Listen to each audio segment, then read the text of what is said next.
चलो मैं आज आपको एक प्यारी सी चुन्नू और मुन्नू की कहानी सुनाती हूँ।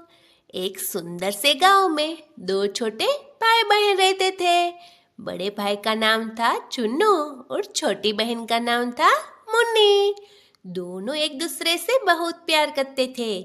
जहाँ चुन्नू जाता वहाँ मुन्नी भी उसके पीछे पीछे चले जाते।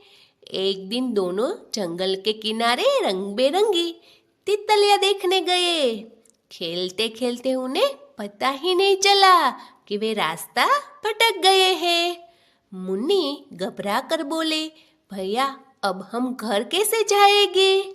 चुन्नू मुस्कुरा कर बोला, डर मत मुन्नी, मैं हूं ना, हम मिलकर रास्ता ढूंढ लेंगे।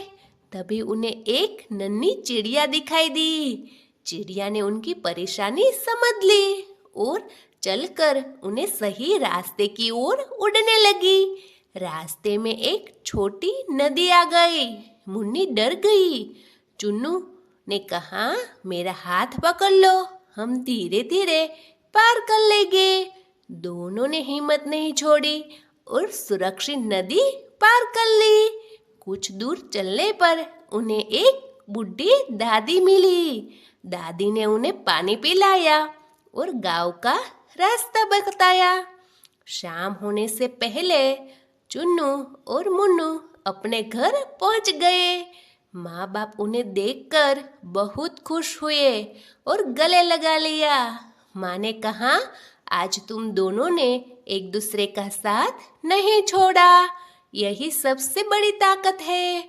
चुन्नू मुस्कुरा कर बोला, अगर हम साथ रहे तो कोई भी मुश्किल बड़ी नहीं होती।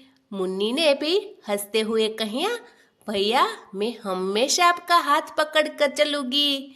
उसी दिन से गांव के सभी बच्चे सुन्नू और मुन्नू की दोस्ती और प्यार की मिसाल देने लगे। यहाँ से हमें क्या सीख मिलती है पता है?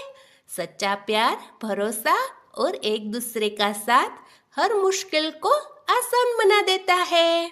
मेरा ये वीडियो आपको पसंद आए तो एक लाइक कीजिए, शेयर कीजिए और सब्सक्राइब करना बिल्कुल ना भूलें।